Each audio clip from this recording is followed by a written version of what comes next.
राधे राधे शंकर भैया। अंजलि बेटा राधे राधे। मैं लाइव को बंद करूंगी क्योंकि मेरे को कुछ काम है। हमने बंद कर दिया था, वो लड़का ने 2 मिनट के लिए चालू कराया। अंजलि बेटा कुछ काम है ना यूट्यूब पर, तो वो करना है, इसीलिए लाइव हम बंद कर रहे हैं। हाँ, इसीलिए कल से हम सही से लाइव नहीं चला रहे हैं, हमारे इसमें कुछ काम है।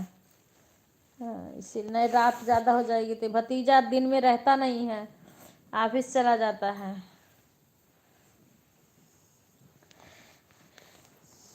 ओके, बाय बाय सभी का, धन्यवाद, शुभ रात्रि सभी को। शंकर भैया सभी लोग, मैं अपना लाइव बंद कर रही हूँ।